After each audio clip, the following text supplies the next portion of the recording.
সবচেয়ে সবচেয়ে সেরা সিজনটা হচ্ছে রমাদান। কি বলেন? আবু তো আদনানের এই আরেকটা নতুন প্রশ্ন এখানে উঠে আসবে যে রমাদান মাসটা কেন আপনার সবচেয়ে জীবন শ্রেষ্ঠ? পরিবর্তন হবে এর উত্তরটাও ইনশাআল্লাহ। কোরআনে আছে, সূরা বাকারার প্রথম দিকে, সরি নিত্য সূরা নতুন বাকারার ভিডিও পেতে দ্বিতীয় পারার দিকে চ্যানেলটি আছে। আল্লাহ পাক সাবস্ক্রাইব বলেছেন, করে পাশে থাকবেন। বা'দা আউযু বিল্লাহি মিনাশ শাইতানির রাজীম, শাহরু রমাদান আল্লাযী উনজিলা ফীহিল কুরআন। রমাদান সেই মাস যে মাসে কি নাযিল করা হয়েছে? রমাদান মাসে কি নাযিল করা হয়েছে? এই কারণেই রমাদান মাসটা শ্রেষ্ঠ। এই কারণেই কি রমাদান মাসটা শ্রেষ্ঠ। আর এই রমাদান মাসের আবার শেষ দশকে বেজর 5টা রাত পাওয়া যায়, 21, 23, 25, 27, 29। এর মধ্যে কোনো একটা রাত হচ্ছে লাইলাতুল কদর, কোনো একটা রাত। ওই রাতে আল্লাহ রাব্বুল আলামিন নাযিল করেছেন আল কোরআনুল কারীম। এখন আমাদের জীবনের যতগুলো সময় আমরা অলরেডি নষ্ট করে ফেলেছি। অনেকের বয়স এখানে 25, 30, 40, 50 ইত্যাদি, তাই না? অনেক সময় দেখা গেছে 10, 15 বছর, 20 বছর আপনি দিনের বুঝই ছিল না। এমন হয় নাই? হয় নাই? বহু মানুষ দেখা গেছে এখনো দিন বুঝেন না, বয়স 40, 50 হয়ে গেছে। এখন যদি একজন ব্যক্তির হায়াত থাকে 70 বছর, তাহলে তো আমল করার জন্য বাকি আছে 20 বছর। আর শেষের হয়তো 5 বছর সে আমল করতে পারবে না এত অ্যাক্টিভলি। শেষের বয়সগুলো কি হয়? মানুষ দুর্বল থাকে, দুর্বলতা ফিল করে, বিভিন্ন রোগ ব্যাধি বাসা বাঁধে, স্বাভাবিক। তাহলে আমাদের সবচেয়ে গোল্ডেন টাইম যৌবনকাল। কোনটা টাইম বলেন? যৌবনকাল বলতে কতটুকু? ধরেন 15 থেকে 40 বা 45, 50 হাইয়েস্ট, বা 20 থেকে 40। এই সময়টুকুর মধ্যে আমরা আবার বেশিরভাগ যুবক ছেলেবেলে হয় মেয়ে, অথবা জুয়া, অথবা পাবজি, অথবা ফ্রি ফায়ার, অথবা দেখা যায় জেনা, অথবা মাদক, অথবা রাজনৈতিক কোনো দল করতেছি। মানে আমরা আমাদের সময়গুলো অপচয় করতেছি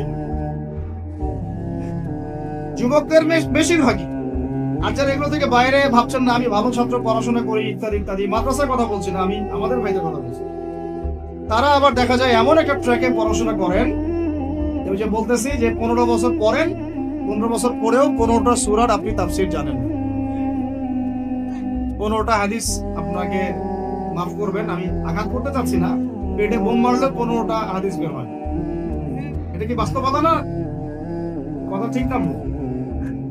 তাহলে এখন 15 বছরে আপনি 15 কোটি টাকা মনে হয় খরচ করেছেন পড়াশোনার জন্য। যারা বেসরকারি বিশ্ববিদ্যালয়ে পড়ে তাদের তো কথাই নাই, লক্ষ লক্ষ টাকা ঢালতেছে, থাকা খাওয়া, মানে চলাফেরা, মেসের লাইফ, ব্যাগ ভাড়া নেওয়া, প্রাইভেট কোচিং, কত কি না করতেছে। কিন্তু আলটিমেটলি ওই যে বললাম সাফল্যের সংজ্ঞা কি? পুলসিরাত পার হইতে হবে। তো পুলসিরাত পার হওয়ার জন্য যে এলেম লাগবে, ওই এলেমের সাথে আপনার এলেমের কোনো সম্পর্কই নাই। এখন আবার আপনার এলেমের সম্পর্ক হয়ে গেছে শরীফার সাথে। তো এগুলো দিয়ে কিভাবে পার পাওয়া যাবে সেটা আপনারাই ভাবেন, আমি বেশি বলতে চাচ্ছি না। সত্যি কথা বলতে আমরা এই কোরআনের প্রতি সত্যিকার অর্থে শ্রদ্ধাশীল না। মুখে মুখে বলি আমরা কোরআন ফলো করি, কোরআন ভালোবাসি, কোরআনের জন্য জান দিব ইত্যাদি ইত্যাদি। অনেক সময় দেখা যায় কোরআন আমরা তেলাওয়াতও করতে পারি না। যে কিতাব তেলাওয়াতি করা শিখলাম না, তার জন্য আপনি জীবন দিবেন? যে কিতাবের তেলাওয়াতি আপনি শিখতে পারলেন না এখনো, এখন সেই কিতাবের হুকুম বাস্তবায়ন করবেন, এই পর্যন্ত ঈমান তো যাওয়া অনেক দূরের কথা, তাই না বিষয়টা? এর প্রতি ভক্তি শ্রদ্ধা তো আসবে না, কারণ তিলাওয়াতি তো এখন শিখছেন, অনুবাদ করছেন না, আয়াতের অর্থগুলো জানছেন না। এটা আল্লাহ পাক এই মানব জাতির জন্য পাঠিয়েছেন, পুরো মানব জাতির জন্য, শুধু মুসলিমদের জন্য। এখানে আল্লাহ বলেছেন চুরি করলে চোরের হাত কেটে দাও। কি করো? কে শুনবে এই কথা? এখন কে মানবে এই কথা? আল্লাহ পাক বলেছেন যদি জেনা করে, সমকামিতা তো বহু দূরের কথা, এমনি জেনা করলে জনসমক্ষে 100 বেত্রাঘাত করবা। সূরা নূর, কোন সূরা? সূরা নূর আয়াত নাম্বার 2-3, ভাষায় গিয়ে চেক করে দেন। আর চোরের হাত কাটা সূরা মাইদা, কোন সূরা? সূরা মাইদা। আমি নিজে কোনো কথা বলেছি, এই কিতাবেই আছে। আল্লাহ পাক বলেছেন যদি ডাকাতি করে, ডান দিকের হাত বাম দিকের পা কেটে ফেলবা। ডান দিকের হাত বাম দিকের পা কেটে ফেল। এটা কে কাটবে? কারা কাটবে? সাধারণ মানুষ? আপনি পারবেন? যার কাছে অথরিটি আছে তার উপর দায়িত্ব। আমাদের উপর এটা দায়িত্ব না। আমাদের দায়িত্ব কি? আমাদের দায়িত্ব হচ্ছে জানানো, প্রচার করা, কারণ আমার কাছে ইলম টাস।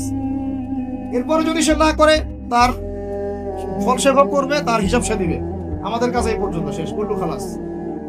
এরপরে যদি আল্লাহ পাক আপনাকে নিয়ে যান উপরে, তখন আপনি সেটা করবেন ইনশাআল্লাহ। ঠিক আছে? এখানে আছে এর ব্যাখ্যা তো হাদিসও আছে। মাদকদ্রব্য সেবন করে, কি সেবন করে? 40টা বেত্রাঘাত। কয়টা? কে মানে কোরআনের কথা? এখানে আছে যে ব্যক্তি সুদ খায়, কি খায়?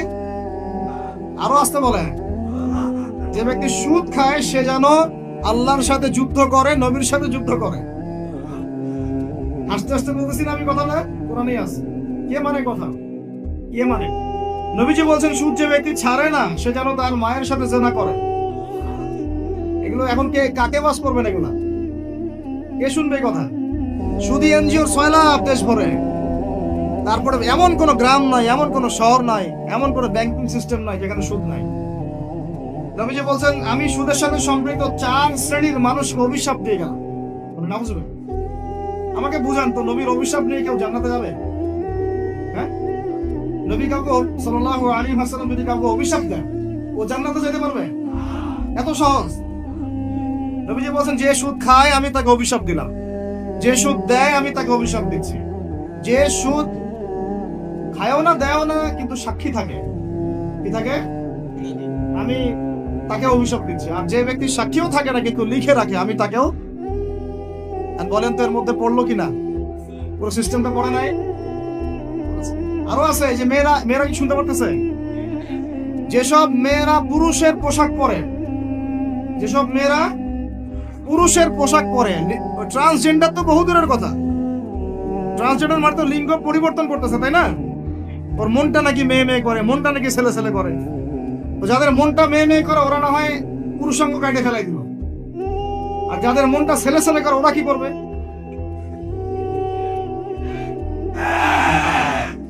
তাহলে চিন্তা করেন জাহেলিয়াতের কোন জায়গাটাতে আসছে, চিন্তা করছেন? আমি এমনি এমনি বলি না, এটা আবু জাহেলের যুগ। কার যুগ? শোনেন, আবু জাহেলের যুগে এরকম জেনা বেশি ছিল, পর্নোগ্রাফি তখন ছিল না, ব্যভিচার বেশি ছিল, জুয়া বেশি ছিল, মাদক বেশি ছিল, গোত্র হানাহানি মারামারি ছিল, শিরক ছিল, সুদ ছিল। এই যুগের নাম হলো আইয়ামে জাহেলিয়া। ওই যুগটা হচ্ছে আবু জাহেলের যুগ। এখন এগুলোর কোনটা নাই? এখন আমাদের সমাজের কথা বাদ দেন, পুরো বিশ্বের দিকে তাকান, পুরো বিশ্বের দিক বড় করে চিন্তা করেন। বিশ্বের মধ্যে এগুলোতে ভর্তি না এখন? এটা হচ্ছে এগিয়ে যাওয়ার বিশ্ব বলে আগাচ্ছে এরা কিয়ামতের দিকে। কোন দিকে? ধ্বংসের দিকে, কিয়ামতের দিকে। যদি না ফিরে আসে আল্লাহ পাক বলেছেন ফাযাক্কির, তুমি উপদেশ দাও, ইন্নাফাআতিয যিকরা, যদি উপদেশ কাজে আসে, সায়াযাক্কারু মান ইয়াখশা, যে আল্লাহকে ভয় করে দ্রুত ফিরে আসবে ইনশাআল্লাহ। আল্লাহকে যারা ভয় করি আমরা ফিরে আসবো না ইনশাআল্লাহ। আল্লাহ পাক বলছে ফাযাক্কির, উপদেশ দাও। ফাযাক্কির কি? তুমি উপদেশ দাও। ফাযাক্কির ইন্নাফাআতিয যিকরা সায়াযাক্কারু মান ইয়াখশা। অন্য সূরা আছে ফাযাক্কির ইন্নামা আনতা মুযাক্কির, ফাযাক্কির ইন্নামা আনতা মুযাক্কির, তুমি শুধু উপদেশ দাতা। লাস্তা আলাইহিম বিমুসাইতির, তুমি কারো প্রতি দারোগা নও। আমরা কারো প্রতি কি নই? দারোগা নই। আমাদের কাজ কি? বাল্লিগু আন্নী ওয়ালাউ, প্রচার করো একটা আয়াত যদি যাও। বাস, এরপর যদি না মানেন আপনার প্রস্তুতি আপনি গ্রহণ করুন। এখন বলতে চাচ্ছিলাম, দেখেন সব ট্রান্সজেন্ডার বহু দূরের কথা। নবীজি বলেছেন সাল্লাল্লাহু আলাইহি ওয়াসাল্লাম, কোন মেয়ে যদি ছেলের মানে ছেলের মতো শার্ট, ছেলের মতো প্যান্ট, জিন্স, গেঞ্জি, টি শার্ট, নাউজুবিল্লাহ, তাহলে নবীজি বলছেন ওই মেয়ের উপরে আমার অভিশাপ। এগুলো নিয়ে বললে তো অনেক কথা। মাদকদ্রব্য প্রস্তুতকারী, মাদকদ্রব্যের সাথে সংশ্লিষ্ট 10 শ্রেণীর মানুষকে একই পাপে কাতারভুক্ত করা হয়েছে। যে খায়, যে খাওয়ায়, যে পরিবেশন করে, যে বানায়, এভাবে একটা তালিকা আছে। কে বুঝাবে? এখনকার আমাদের সমাজে এগুলো মূল সমস্যা না? এই সমস্যাগুলো হতে পারে কারণ আমরা মানুষ, কবিরা গুলো হতে পারে। এর উপর অটল থাকলে পরে আল্লাহর গজব নেমে আসবে। কি নেমে আসবে? গজব নেমে আসবে। আল্লাহ পাকের গজব যে কয়েকটা বড় বড় পাপের কারণে আসে সেগুলো হচ্ছে, আমার সাথে বলেন, শিরক। 2 নম্বর হচ্ছে অহংকার, 3 নম্বর হচ্ছে কুফরি, 4 নম্বর জিনা, 5 নম্বর বেহায়াপনা, আর 6 নম্বর সমকামিতা। আরেকটা হচ্ছে গান বাজনা, বাদ্যযন্ত্র। এগুলো যখন সমাজে প্রকট আকার ধারণ করে তখন আল্লাহর গজব নেমে আসে। আমাকে বলেন এখন এগুলো আমাদের মধ্যে আছে না নাই? কম। এখন কথা হচ্ছে এগুলো থেকে মানুষকে ফেরানোর জন্য আল্লাহ রাব্বুল আলামিন একটা বিষয় খেয়াল করেন না, যে যখন সূর্য ডুবে যায় তখন পাখিগুলো কি করে বলেন? বাসায় ফিরে যায় না? মানে দিন শেষ, সূর্য ডুবে গেছে, এখন বাসায় ফিরতে হবে, তাই না? এভাবে আল্লাহ পাক রমাদান দিয়েছেন আমাদেরকে, কেন জানেন? যাতে এই যে সারা বছর আমরা এদিক ওদিকে ছোটাছুটি করে দূরে সরে গেছি না, এখন কাছে আসো, ঘরে আসো, আল্লাহর কাছে আসো। রমজান মাসে কোথায় আসো? আল্লাহর কাছে আসো। এখন আল্লাহর কাছে আসতে হলে আপনার প্রিপারেশন লাগবে না? আমি আপনাদের আজকে 15টা পয়েন্ট বলবো ইনশাআল্লাহ, বেশি বড় বড় করে না, জাস্ট সংক্ষিপ্ত করে 15টা পয়েন্ট। এই পয়েন্টগুলো আমাদেরকে রমাজানের আগেই নিজের মাথায় ঢুকাইতে হবে। তো আমি যেটা বলছিলাম ভাই, আমাদের আগে ইলম শিখতে হবে, আমল বাড়াইতে হবে, ওলামায়ে কেরামের সোহবত লাগবে, আর রিজিক হালাল করতে হবে। কি করতে হবে? কোন অবস্থায় সুদ ঘুষ হারাম দুর্নীতির সামনেও যাবেন, যদি যান আপনি পরকালে পস্তাবেন, আর কিছু বলার নেই। যদি যান তাহলে আপনি দুনিয়াতেও পস্তাবেন, পরকালেও পস্তাবেন। আল্লাহ পাক আপনাকে হেফাজত করেন। আমি বের হয়ে আসেন, নিয়াত করেন, রিজিকের মালিক আল্লাহ। আর রাজ্জাক কে? কে আর রাজ্জাক? এই সাগরের নিচে যে মাছগুলো থাকে লক্ষ লক্ষ কোটি কোটি, কোনোদিন সুদ খায়? আবু তোহা আদনানের এই ভিডিওটি শেষ পর্যন্ত দেখার জন্য অনুরোধ করা এই জমিনে যত প্রাণী আছে, চাকরি বাকরি করে কখনো? চ্যানেলটি ব্যবসা করে? সাবস্ক্রাইব করে পাশে থাকুন। কিছুই তো করে না, কে খাওয়ায়? তা আমাকে সুদি খাওয়া লাগলো? আমাকে রিজিকের জন্য সুদি খাওয়া লাগলো? হ্যাঁ, আমাকে খুশি খাওয়া, আমাকেই খাওয়া লাগলো, আমাকেই দুর্নীতি করতে হইলো? আল্লাহ পাক আমাদেরকে বুঝ দান করেন। রিজিক আল্লাহ পাক দিবেন। যদি আপনি হারামে চান তখন হারামেই পাবেন, হালালে চাইলে আল্লাহ পাক হালাল রাস্তা বের করে দিবেন ইনশাআল্লাহ। এগুলো আমাদের কাজ ভাই। একদিন দুই দিনের মাহফিল করে আমরা সব কায়েম করতে পারবো না। তারপরে আমাদের পরিবারের আদর্শ ঠিক করতে হবে, পরিবারের মেয়েদেরকে পর্দায় রাখতে হবে, সবাইকে সৎ কাজে আদেশ করতে হবে, অন্যায় কি করতে হবে? নিষেধ করতে হবে, দাওয়াতের কাজ করতে হবে, আলেমদের সহমতে থাকতে হবে, উম্মাকে ঐক্যবদ্ধ করার চেষ্টা করতে হবে। তারপরে ইনশাআল্লাহ দিনের জন্য কিছু করা যাবে। ঠিক আছে কথা? আল্লাহ পাক আমাদেরকে বোঝার তৌফিক দান করেন। এখন আসেন ভাই, ওই 15টা পয়েন্ট আমি আপনাদেরকে বলি, এই 15টা মাথায় ঢুকান, এটা ভুলে যাবেন না, আজকে সব ভুলে গেলাম, ঠিক আছে? রমাজানের প্রস্তুতি নাম্বার 1, আমার সাথে বলে, রমাজানের প্রস্তুতি নাম্বার 1 হচ্ছে যত দুনিয়াবি কাজ আছে সেই কাজগুলোকে কমিয়ে ফেলবো। দুনিয়াবি কাজগুলো কি করব? মানে দুনিয়াবি যত কাজ, যত ব্যস্ততা যা আছে এগুলোকে কমায় নিয়ে আসবো, যাতে রমজান মাসে আমাকে বেশি বাইরে দুনিয়াবি প্রয়োজনে বাইরে বের হতো না, বেশি ব্যস্ততা আমাকে দুনিয়ার জন্য না করতে হবে। মনে করেন যে আপনি চাইলে এখন যদি সামর্থ্য থাকে রমাদান এবং ঈদের বাজার করে রাখতে পারেন, কারণ লাইলাতুল কদর নষ্ট করে ঈদের বাজার, রমজানের অনেক রুহানিয়াত নষ্ট করে দেয় দুনিয়াবি বাজার ঘাট, তাই না? সবার সামর্থ্য হয় না, সবার সামর্থ্য হয় না, কিন্তু বড় বড় যে বিষয়গুলো আছে, বড় বড় খাবার, মৌলিক খাবার, এগুলো আপনি 2 মাসের জন্য বাসায় রাখতে পারেন। সামর্থ্য হয় না, সামর্থ্য নাই তাহলে সেটা আলাদা বিষয়। মোট কথা এটা শুধু একটা বিষয় বোঝাচ্ছে না, দুনিয়াবি যত ব্যস্ততা এগুলোকে কমায় রমাজানের জন্য প্রিপারেশন নিতে হবে। আল্লাহ পাক আমাদেরকে সবাইকে রমাদানের জন্য প্রিপারেশন নেওয়ার তৌফিক দান করে। এটা হলো মনস্তাত্ত্বিক প্রিপারেশন, যে রমাদান আসতেছে, আমি শাবান মাসেই আমি আমার কাজগুলো গোছাই নিব, যাতে রমজানে আমি ফারেক থাকি ইবাদতের জন্য। বুদ্ধিমানের কাজ না এটা? আল্লাহ পাক তৌফিক দান করেন। আমি 2 নম্বর হচ্ছে ভাই, রমাজানের আমরা সবাই 30টা সাওম রাখবো বলে নিয়াত করি, আল্লাহ পাক তৌফিক দান করেন। আমি কিন্তু এখানে একটা কথা, 2 নম্বরটা হচ্ছে রোজা রাখার মতো রোজা রাখতে হবে। কি বললাম বলেন? রোজা রাখার মতো রাখতে হবে। এটা কেন বললাম, কেন বললেন ভাই? উত্তর দিচ্ছি। উপোস থাকা, না খেয়ে থাকা আর সাওম রাখা এক জিনিস নয়।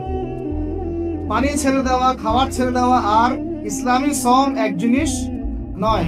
অনেক ধর্মের মানুষ খাবার পানি ছেড়ে দিয়ে থাকে, উপোস থাকে না? হাদিসের মধ্যে নবীজি বলেছেন যে যে ব্যক্তি রোজা রেখে অন্যায় কাজ ছাড়তে পারলো না, মানে আল্লাহর মাসিয়াত ছাড়তে পারলো না, এই যে কাবায়ের ফাওয়াহিশ এগুলো ছাড়তে পারলো না, অশ্লীলতা ছাড়তে পারলো না, মিথ্যা ছাড়তে পারলো না, বেহায়াপনা ছাড়তে পারলো না, তার না খেয়ে থাকায়, পানি না পান করায় আল্লাহর কিচ্ছু যায় আসে না। আর রোজার বিষয় বুঝলাম, রোজা কাকে বলে ভাই? মানে রোজা মানে হচ্ছে আমি আল্লাহ পাকের সমস্ত নিষেধ ছেড়ে দিব। কি করব? আল্লাহর সমস্ত নিষেধ, রোজা থেকেছি, পানি খাচ্ছি না, খাবার খাচ্ছি না, কার ভয়ে? গোসল করার সময় এক ঢোক পানি খেলে কে দেখবে?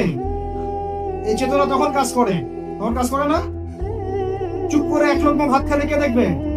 কেউ দেখবে? আল্লাহ ছাড়া কেউ দেখবে? কেউ দেখবে না। তারপর আপনি খান না কেন? আপনি খান না কেন? কারণ আপনি অনুভব করেন যে আল্লাহ পাক আমাকে দেখছেন। এটাই হলো ইহসান। এটার নাম কি?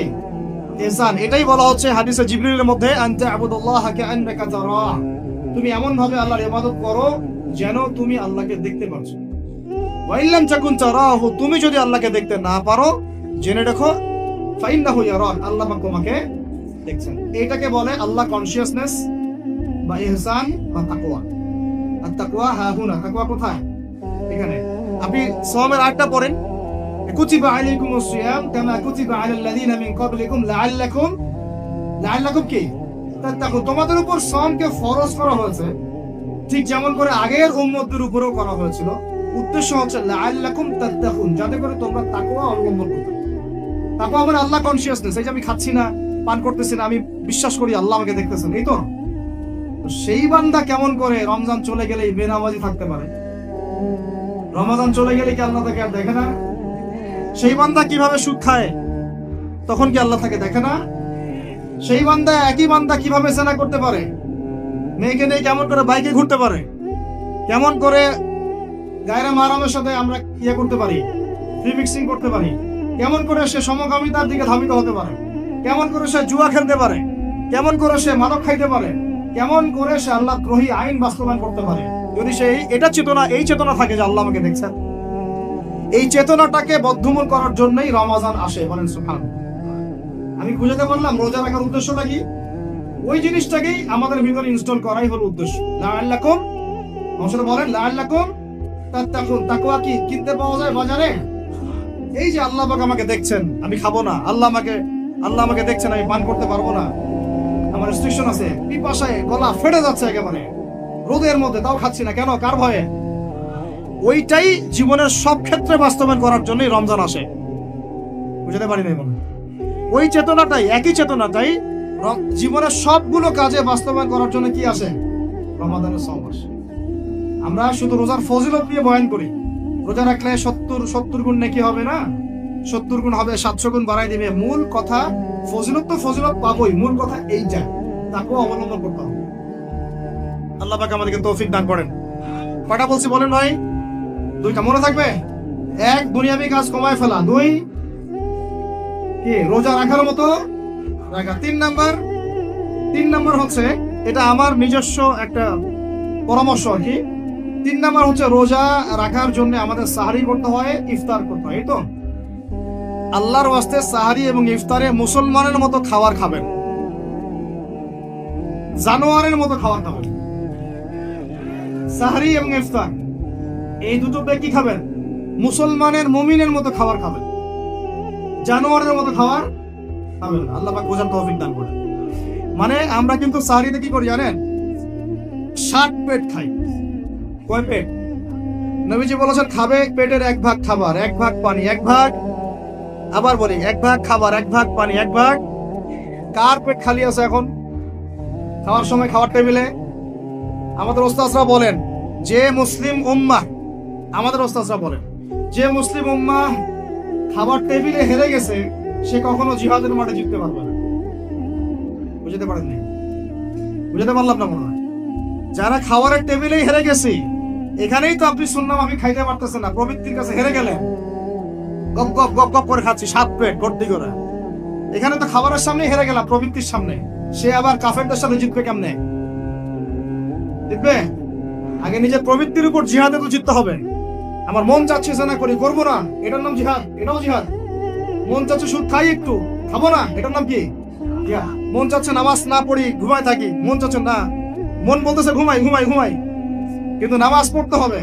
এই উঠলাম, ওযু করলাম, গেলাম, এর নাম কি? এটার এক প্রকার কি? বরং নফসের সাথে জিহাদটা অনেক বড় জিহাদ বলা হয়েছে, বলা হয় নাই? এটা মানুষকে শক্ত করবে।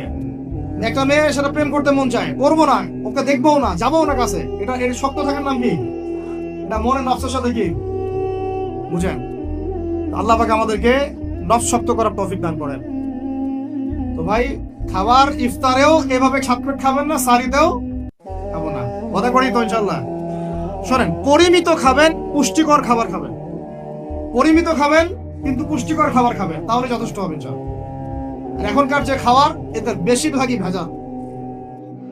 যত বেশি খাবো তত দ্রুত অসুস্থ হবো। এই যে আমাদের ফিটনেস দিন দিন খারাপ হয়ে যাচ্ছে। আমি নিজের কথা বলতেছি, শোনেন, এটা বলি না, এগুলো জাহিলি যুগের কথাবার্তা। আমার কাছে ওটা জাহিলি যুগ। মোহাম্মদ আশরাফুল আছে না, নাসির হোসেন, মোহাম্মদ রাশামুল, এরা বিকেএসপিতে খেলতো আর কি, থাকতো, বিভিন্ন জায়গায় কান্ট্রি লিগ খেলা হইতো, ফার্স্ট ক্লাস প্রিমিয়ার লিগ, এটা ওইটা। প্রথম যে কাজটা করায় সেটা হলো, ক্রিকেটের কথা বলতেছি, প্রথম যে কাজটা করায় যে মিনিমাম একটা মাঠকে 6টা থেকে 7টা রাউন্ড দিতে হবে। কয়টা রাউন্ড? 5 থেকে 6টা রাউন্ড দিতে হবে। 5 থেকে 6টা রাউন্ডে আমাদের কাছে কোনো বিষয় ছিল না। 6টা আমরা মনে করতো কে কত বাড়াইতে পারে, কে 7টা, কে 8টা, কে 9টা, কে 10টা। এখন তো 2টা দিলেই জিব্বা বের হয়ে যাইতেছে। কথা বুঝতে পারতেছেন না? ওয়েট তোলা কোনো বিষয় না। মনে করো ওয়েট তোলা দুই একটা ছেলেকে তুলে ফেলা যাবে, কষ্ট হবে একটু আর কি। এখন একটা দেখা যায় যে ওয়াইফকেও তোলা যায় না করে করে, কথা এরকম আর কি। তো এই যে আমরা দিন দিন যে দুর্বল হয়ে যাচ্ছি, বুঝতে পারতেছেন না আপনারা? এটা দিন দিন যে আমরা আগের জেনারেশনের মতো শক্ত না।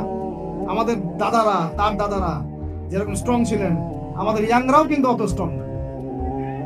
ইয়াং ছেলেকে আপনি এখন 50 বছরের একজন মুরব্বীর সাথে পাঞ্জা লাগা দেন, পারবে না, ওই চাচাই জিতবে।